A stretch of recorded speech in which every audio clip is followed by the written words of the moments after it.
네, 여러분 안녕하십니까? 비전교육학입니다. 2021학년도 중등임용 2차 면접 준비 6번째 시간입니다. 저와 함께 파트 하나당 보통 2키워드 정도씩 살펴보았습니다. 그래서 이제 6번째 파트로 오게 되면 벌써 저희가 12개에서 13개 정도의 키워드를 다루어 보았던 거죠. 이렇게 쭉 하루에 2파트, 3파트씩 하다 보면 아마 한 달이 된 시점에서 정말로 보지 않으신 분들보다 훨씬 많은 준비가 된 상태에서 2차 면접이나 2차 준비를 하시는데 돌입하실 수 있을 겁니다. 그래서 진짜 정말 하기 잘했다. 내가 그 시간 동안 이걸 듣고 잠시라도 공부하기 잘했다라는 마음이 들 수 있도록 제가 열심히 최선을 다해서 내용 정리와 내용 구성 등을 해서 도움 드릴 수 있도록 노력하겠습니다. 그래서 항상 말씀드리지만 편하게 무거운 강의가 아니라 여러분들 이동 시간 아니면 쉬는 시간 혹은 언제든 편한 시간에 짧게 활용하실 수 있도록 제가 구성하도록 하고, 이 모든 자료들은 카페에 업로드 되어 있기 때문에 꼭 활용하셔서 한 번씩 보셨으면 좋겠습니다. 오늘 저와 함께 다룰 주제는 3가지입니다. 바로 창의 융합교육, 그리고 4차 산업혁명과 이에 따른 우리 교육자로서의 필요한 태도 혹은 진로 방향, 그리고 진로교육, 이 3가지를 한번 다뤄볼 겁니다. 이 3가지가 어느 정도 맞물려 있는 거죠. 이제 2015 개정교육과정에서 추구하는 인간상, 그리고 우리의 시대적 혁명, 우리가 따라가야 될 어떤 시대의 흐름의 변화, 3차 산업혁명에서 이제 4차 산업혁명의 시대로 가고 있는 이 시점, 그리고 이러한 과정 속에서 아이들에게 어떻게 진로교육을 해 나갈 거냐, 이 3가지 부분이 정말 저는 중요한 키워드라고 생각을 합니다. 그러면 창의 융합교육부터 어떠한 부분이 나올 수 있는지 한번 구체적으로 살펴보도록 하겠습니다. 그리고 창의 융합이란 2015 개정 총론에서 이렇게 정의를 내리고 있습니다. 다양한 영역에 대해서 폭넓은 기초 지식과 자신의 전문 영역에 대해서 깊이 있는 지식을 바탕으로, 그러니까 다양한 분야에 대한 지식도 있으면서 내가 아는 거에 대해서는, 내가 관심 있는 분야에 대해서는 깊게 알고 있어야 된다는 거죠. 그러니까 대부분 모든 영역을 다 잘 알고 있어야 된다는 거예요. 이걸 바탕으로 새롭고 독창적인 아이디어를 산출해내고 다양한 분야의 지식 기술을 융합적으로 활용할 수 있는 능력을 창의 융합 인재라고 말하는 거예요. 그래서 2015 총론에도 이렇게 창의 융합형 인재를 우리가 만들어낼 것을 명시하고 있으니까, 그러면 교사로서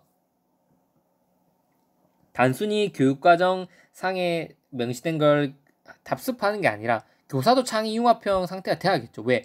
아이들을 창의 융합형 인재로 길러내려면 교사부터가 그것을 연구하고 어떻게 하면 창의 융합형 인재가 될 수 있지?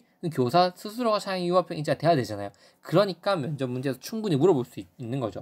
어떻게 하면 아이들을 창의 융합형 인재로 길러낼 것이냐, 그렇게 하려면 교사는 어떤 자질이 필요할 것이냐, 이런 부분들에 충분히 초점을 놓고 한 번쯤은 생각하고 계셔야 된다는 거죠.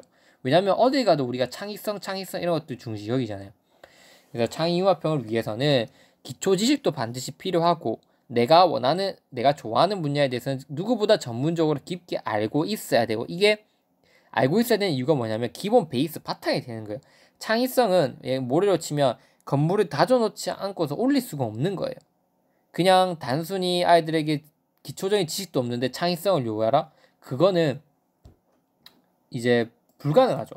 창의성은 항상 새로운 것을 만드는 데 기존의 것을 뛰어넘고 기존의 상황과 맥락 안에서 같이 있는 걸 창출해내야 되기 때문에 기본 것들은 어느 정도 다 알고 있어야 된다는 거죠. 그걸 반드시 여러분들이 알고 숙지하고 계셔야 된다. 창의성이라고 해서 반드시 무조건 새로운 것만 추구하는 게 아니라 기본 베이스는 더 기본 베이스대로 잘 알 수 있도록 지도하고, 그리고 그것을 활용해서 융합하고 해서 아이들이 새로운 것을 잘 창출해낼 수 있도록 자기가 놓여져 있는 사회문화적 맥락 안에서 그렇게 지도하는 것이 바람직하다.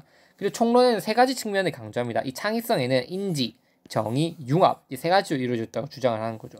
그래서 인지적 측면에서 여러분도 교육학 하실 때 다 배우셨겠지만 유창성, 융통성, 독창성, 정교성, 유추성, 이러한 것들의 어떤 창의적 능력이 필요하다. 유창성, 최대한 많이 새로운 것을 이제 인출해내는 능력을 의미하고, 융통성은 이제 하나를 다양한 방향에서 어떻게 활용할 수 있는지 그거를 이제 살펴보는 거. 그리고 독창성, 새로운 거, 정교성, 새롭게 만든 거를 이제 체계화시켜 나가는 능력이죠. 이런 것들은 다 인지적 측면의 창의성에 해당한다. 하지만 창의성은 또 오해하면 안 되시는 게 오해하시면 안 되는 게 이런 부분만 있는 게 아니라 정의적 측면의 창의성도 있는 거예요. 즉 창의성은 민감성, 개방성, 과제 집착력, 자발성 이런 것들에 의해서 또 창의력이 나온다는 거예요. 포기하지 않고 끊임없이 그거에 대해서 탐구하고 노력하는 그러한 집착성, 자발성, 내가 하고 싶어서 하는 자발성 이런 것들로 인해서 새로운 것, 기존의 것을 뛰어넘는 새로운 것이 나올 수 있다고 보는 거예요. 그래서 창의성을 길러주고 싶다면 이제 이 내용만 들었으면 여러분들 머릿속에 딱딱 떠오르실 거예요. 아, 기본 베이스를 아이들에게 숙지시켜 줘야 되겠구나. 그리고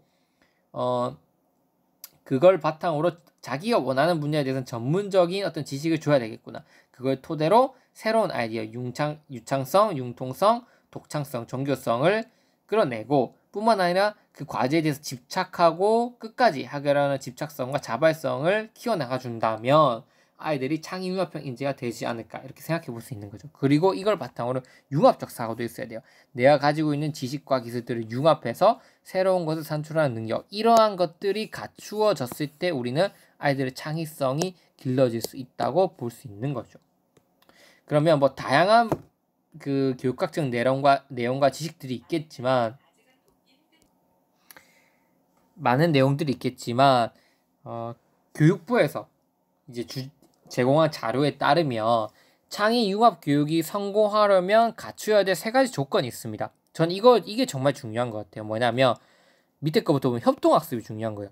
그러니까 창의력이라고 하는 것은 내 혼자서 머릿속에서 내는 것도 중요하지만 다른 사람과 협력해서 이제 그걸 발산하고 만들어내는 것도 중요하다는 거죠. 지금 이 시대는 여러분도 아시겠지만 대학교든 중학교든 뭐 고등학교든 아니면 사회에 나와서든 우리가 협동적으로 문제를 해결했을 때랑 혼자 해결했을 때 어느 것이 더 편리하고 유용한가?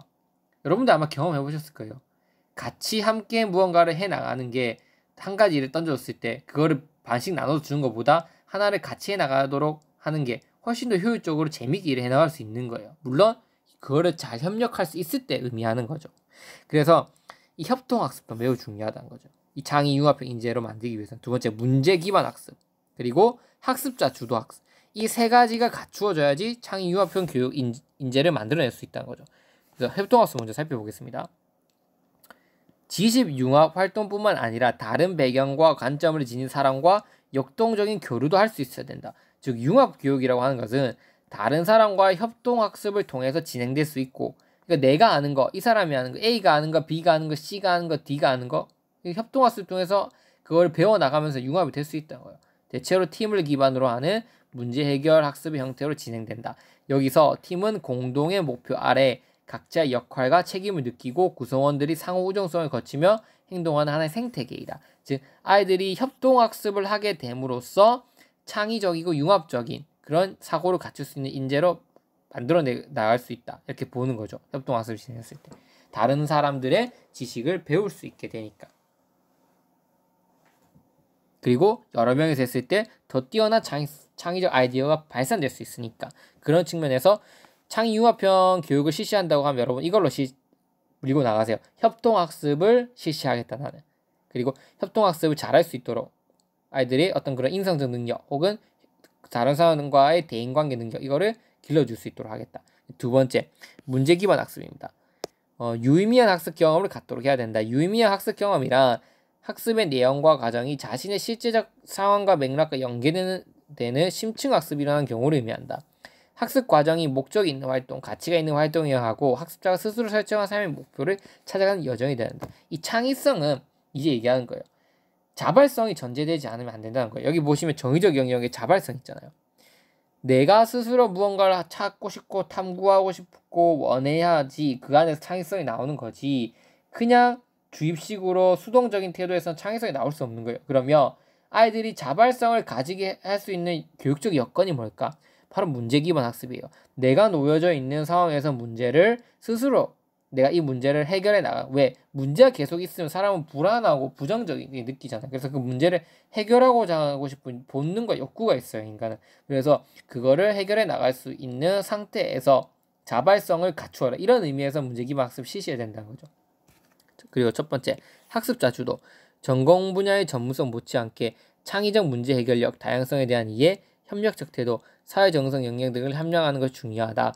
이를 위해서는 학생들이 수동적으로 내용 지식을 습득하기보다는 자기주도적인 융합 탐구를 통해서 과정 지식을 얻도록 하는 것이 중요하다. 그래서 여기서 보면 아시겠지만 학습자 주도, 그다음 문제 기반 학습을 통한 자발성, 그다음에 협동학습, 이런 것들을 어떤 수업 방식을 통해서 아이들의 창의 융합형 인재를 만들어내는 기본 조건을 만들어 나가야 된다는 거죠. 그 뒤에도 이제 창의 융합형 교육을 실시하기 위한 교수학습 방안에 대해서 살펴볼 거예요. 교수학습법. 여러분들 아시겠지만 뭐 스팀 교육 아니면 제가 판단하는 창의 융합 교육, 그리고 알아봤던 사례, 이런 것들을 통해서 어떻게 하면 창의 융합형 교육을 실시할 수 있을지 살펴보고, 그 다음으로는 이제 창의 융합형 교육이 실현되기 위해서 갖추어질 제도적인 어떤 요건들, 교육 현장에서 요건들이 무엇이 있는지 한번 살펴보도록 하겠습니다.